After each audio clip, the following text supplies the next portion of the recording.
नमस्कार दोस्तों, स्वागत है आप सभी का आपके अपने प्यारे मल्टीपर्पज़ चैनल परीक्षा निकेतन आ यूनिक जर्नी ऑफ डेस्टिनेशन में। और जैसा कि आप जानते हैं कि यहाँ पर एसएससी एमटीएस 2023 के एग्ज़ाम के लिए प्रीवियस ईयर सीरीज चल रही है, जहाँ पर 2017 से लेकर अभी तक जितने भी आपके प्रीवियस ईयर में पूछे गए जो क्वेश्चन हैं उनको हम लगातार डिस्कस कर रहे हैं। और उसी क्रम में आज हम लोग 19 सितंबर 2017 शिफ्ट 2 में जो आपके इंग्लिश में क्वेश्चन पूछे गए हैं उन 25 क्वेश्चन को डिस्कस करने वाले हैं। तो बिना समय को वेस्ट करते हुए हम लोग बढ़ते हैं आज के अपने पहले क्वेश्चन की ओर। यहाँ पर आपके सामने 4 ऑप्शन दिए गए हैं और आपको बताना है कि सेंटेंस के किस पार्ट में एरर है। तो सेंटेंस को पढ़ेंगे ध्यान से। यहाँ लिखा हुआ है Sameer is the most succeeded of all the businessman in the city today. तो जो समीर है जितने भी सफल बिजनेसमैन हैं उनमें से एक है। तो यहाँ पर आप देखेंगे बिजनेसमैन की क्वालिटी बता रही है। कैसे बिजनेसमैन की बात हो रही है? सक्सेसफुल बिजनेसमैन की बात हो रही है। किसकी बात हो रही है? सक्सेसफुल। तो यहाँ पे जो सक्सीड लिखा हुआ है जो एक प्रकार की क्या है, वर्ब है। और यहाँ पे बिजनेसमैन है। बिजनेसमैन क्या है? एक नाउन है। और नाउन की जो विशेषता बताती है उसको कहते हैं एडजेक्टिव। क्या कहते हैं? एडजेक्टिव कहते हैं। तो यहाँ पे सक्सीड जो कि वर्ब आया है तो यहाँ पे वर्ब ना करके एडजेक्टिव आना चाहिए था। और सक्सीड का करेक्ट एडजेक्टिव होता है सक्सेसफुल। तो केवल पहले वाले पार्ट में गलती है। करेक्ट सेंटेंस आपका क्या बनता?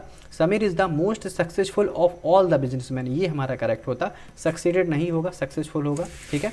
क्वेश्चन नंबर 2 को देखते हैं। Both Rajesh as well as his wife are determined to bring about some changes in the plan.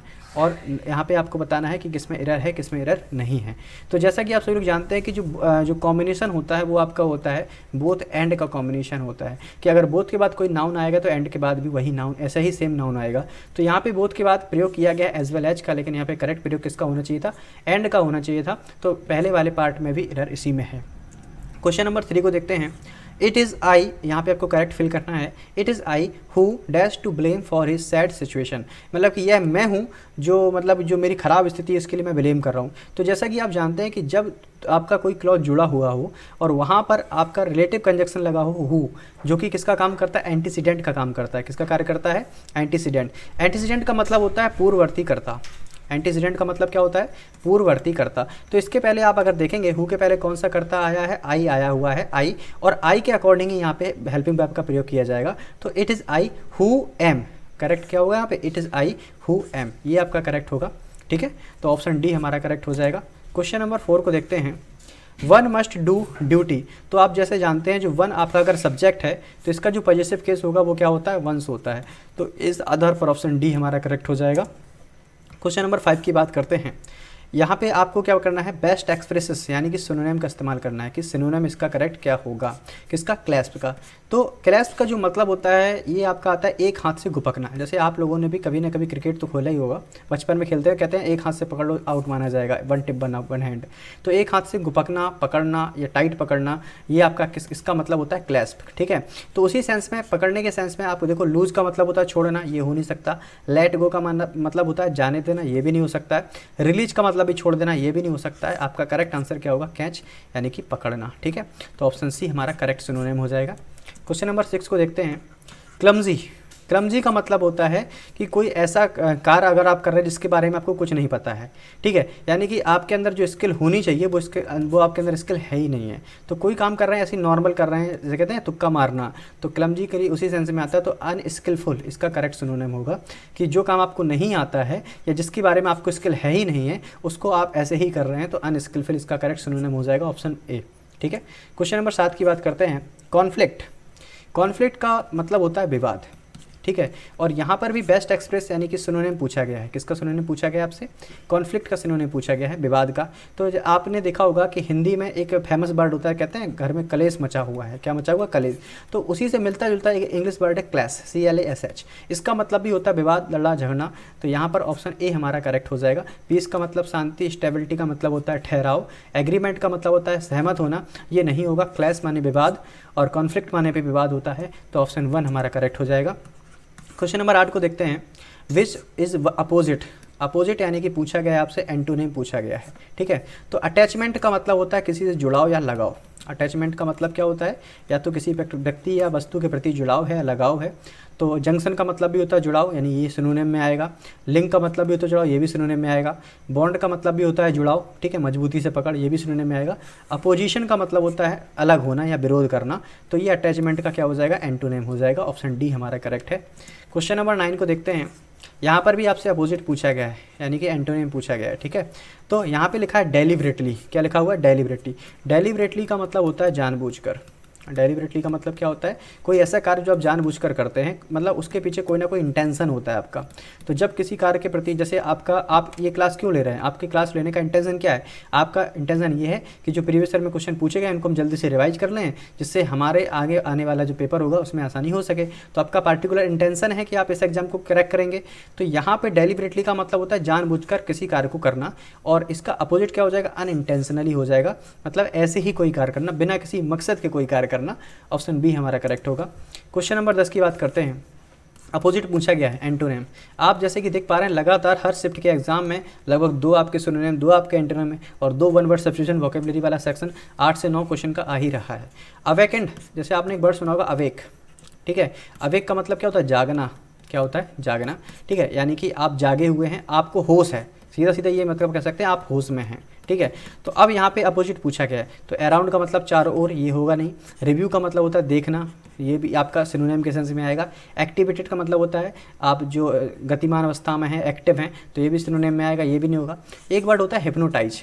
Hypnotise का मतलब होता है आप जागे तो होते हैं लेकिन आप होश में नहीं होते हैं, कोई दूसरा व्यक्ति आपको क्या करता है? कंट्रोल में करता है, ठीक है। तो होश में नहीं यानी आप हिप्नोटाइज्ड हैं, एक सोने की अवस्था ही होती है हिप्नोटाइज होना।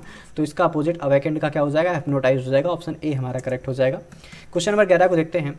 यहाँ पे आपको बेस्ट इडियम फ्रेज का मतलब बताना है। To flog a dead horse.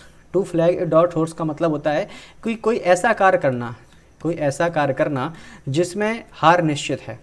कोई ऐसा कार्य करना जिसमें हार निश्चित है, ठीक है, जिसमें हार निश्चित है। जैसे मान लो आप कर रहे हैं किसी आर्मी की तैयारी कर रहे हैं, ठीक है, और आर्मी में जो हाइट मान लो मिनिमम मानी जाती है 168 सेंटीमीटर है और आपकी हाइट है मात्र 100 centimetre.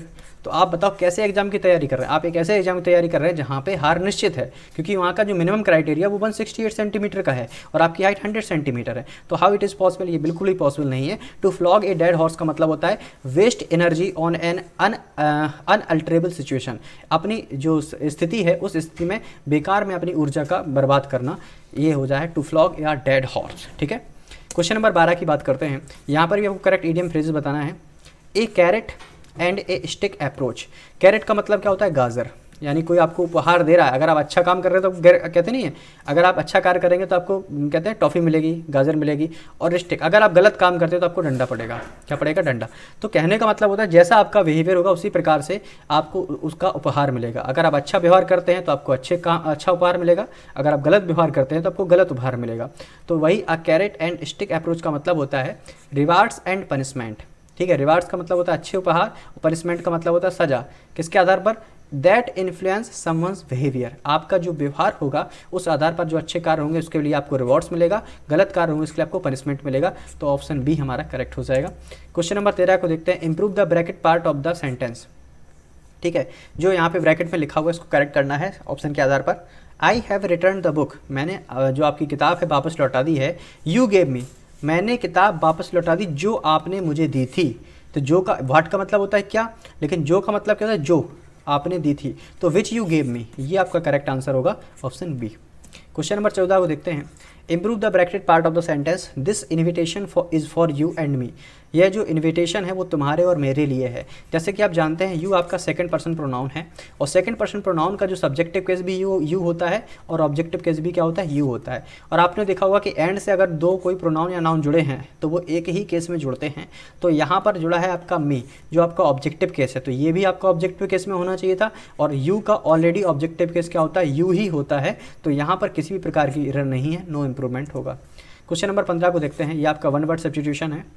One not concern with right और रॉन्ग। एक ऐसा व्यक्ति जो सही गलत में फ़र्क नहीं समझता है कि क्या सही है क्या गलत है, कि बड़ों से कैसे बात करनी है छोटों से कैसे बात करनी है। मतलब किसी भी प्रकार की मोरल वैल्यूज है ही नहीं है, मतलब कोई भी नैतिकता नहीं है उसके अंदर कि पता चला अपने से कोई बड़ा इंसान है उसको गाली दिए जा रहा है, कोई छोटा इंसान उसको मारे पीटे चला जा रहा है। तो उसके अंदर कोई मोरल वैल्यूज़ नहीं है, कोई नैतिकता नहीं है। तो one not concern with right और रॉन्ग, जो सही गलत का फ़र्क नहीं समझता है उसको कहा जाता है ए मोरल, यानी ऑप्शन सी हमारा करेक्ट होगा, अनैतिक व्यक्ति। 16 को देखते हैं। ये भी वन वर्ड सब्स्टिट्यूशन है। Act of deceiving somebody in order to make money, ठीक है। कहने का मतलब क्या है, एक्ट ऑफ डिसीविंग समबनी, किसी व्यक्ति को आप क्या कर रहे हैं, डिसीव करना, मतलब कि उसको गलत राह पे धमकाना या गलत राह पे ले जाना, किसके लिए, केवल और केवल पैसे कमाने के लिए। तो ये एक प्रकार का क्या होता है, फ्रॉड होता है। जैसे आजकल ऑनलाइन धोखाधड़ी बहुत ज़्यादा हो रही है, कहते हैं आप इनाम जीत गए हैं, ठीक है, आप इतने रुपये रजिस्ट्रेशन कराइए, आपको गाड़ी मिल जाएगी, ये मिल जाएगा। तो ये सब क्या है, पैसे कमाने के नए नए तरीके हैं जो कि मार्केट में प्रचलित हैं, इसको कहा जाता है फ्रॉड। ऑप्शन सेकंड हमारा करेक्ट होगा। क्वेश्चन नंबर 17 को देखते हैं। यहाँ पर आपको करेक्ट स्पेलिंग वर्ड बताना है। तो करेक्ट, जैसे इमेजिनरी की स्पेलिंग क्या होती है, IMAGINARY, तो ऑप्शन 1 हमारा करेक्ट हो जाएगा। क्वेश्चन नंबर 18 को देखते हैं। यहाँ पर भी करेक्ट स्पेलिंग बतानी, अचीव। अचीव की स्पेलिंग होती है ACHEIVE, तो यहाँ पे ACHIV, ऑप्शन सेकंड हमारा करेक्ट हो जाएगा। बढ़ते हैं क्वेश्चन नंबर 19 की ओर। यहाँ पर आपको रीअरेंज करना है। तो रीअरेंज मतलब आपका पैराजम्बली का क्वेश्चन है। The first 4 for the development of the brain, नहीं, यहाँ पे करेक्ट होगा the first 4 years are crucial for the development of the brain. तो सबसे पहले आएगा first 4 years for are crucial for development of the brain, तो यानी पहले आया R, फिर आया P, फिर आया Q, तो ऑप्शन सेकंड हमारा करेक्ट हो जाएगा। 20 को देखते हैं। ये भी आपको रीअरेंज करना है।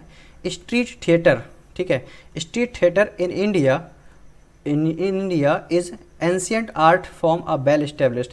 तो करेक्ट पहले क्या होगा, क्या, स्ट्रीट थिएटर इन इंडिया, तो पहला सेंटेंस तो हमारा ये होगा, street theatre in India is a well established ancient art, तो दूसरा ये होगा, तीसरा क्या होगा, ये होगा, यानी पहले Q आया, फिर P आया, फिर R आया, QPR, ऑप्शन 1 हमारा करेक्ट हो जाएगा।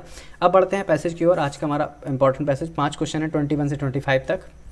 The doctor is a very important and, कैसा पर्सन होता है, रीयूजेबल, कोई प्रोडक्ट थोड़ी ना इसको दोबारा इस्तेमाल कर सकते हैं। यूजफुल तो होता है, लेकिन और आगे देखते हैं, केयरफुल, सबसे इंपॉर्टेंट बेटर वर्ड क्या है, केयर करता है। डॉक्टर हमारी केयर करता है, ठीक है, देखभाल करता है, तो इस आधार पर ऑप्शन सी हमारा करेक्ट होगा। क्वेश्चन नंबर 22 को देखते हैं। He works in hospital and dispensary when a person is sick, जब कोई व्यक्ति बीमार हो जाता है तो क्या करता है, उसको एग्जामाइन करता है, डॉक्टर उसकी जांच करता है कि क्या तकलीफ है, तो ही एग्जामाइंस हिम, ऑप्शन 1 हमारा करेक्ट होगा। क्वेश्चन नंबर 30 को देखते हैं। ही गिव्स मेडिसन, वह हमको दवाइयाँ देता है, किसके लिए, टू ल्योर, डिफ्यूज़, क्योर या डिसमेंटल, तो वो हमारे इलाज के लिए दवाइयाँ देता है, किसके लिए दवाइयाँ देता है, इलाज के लिए, तो यहाँ पे क्योर हमारा सही हो जाएगा, ऑप्शन सी। क्वेश्चन नंबर 24 को देखते हैं। He is dash cheerful and ready to help people, वह हमेशा क्या रहता है, हमारे लोगों की मदद करने के लिए तैयार रहता है, तो ही इज़ ऑलवेज चीयरफुल, आनंदित रहता है और रेडी रहता है इंसानों की मदद करने के लिए। लास्ट क्वेश्चन नंबर 25 है। ही डज वर्क, वह कैसा कार्य करता है, आइडल, आइडल तो होता है, जैसे कहते हैं कि हमारा आइडल कौन है, जिसके लिए आप, जिसके किसी कार्य से आप प्रभावित होते हैं, ठीक है, सम्मान मतलब कुछ, प्रॉपर मतलब पार्टिकुलर, नोबल का मतलब होता है एक ऐसा व्यक्ति जो बिना अपना फ़ायदा सोचे हुए अपने कार्य को करता रहता है, तो ही डज नोबल वर्क, क्या होगा यहाँ पे, नोबल वर्क होगा, तो ऑप्शन डी भी हमारा करेक्ट हो जाएगा। तो दोस्तों हमने बहुत ही कम समय में आज के इन 25 क्वेश्चन को डिस्कस किया है। आई होप आप लोगों ने सेशन को अच्छे से देखा होगा। तो इसकी जो PDF है वो आप टेलीग्राम, नीचे डिस्क्रिप्शन बॉक्स में टेलीग्राम लिंक है, वहाँ पर जाकर के PDF डाउनलोड कर सकते हैं और इसको कम समय में इसको खुद से रिवाइज कर सकते हैं, ठीक है। चलिए मिलते हैं अपने नेक्स्ट प्रैक्टिस सेशन में, इसी प्रकार से जुड़े रहिए। Take care, bye bye.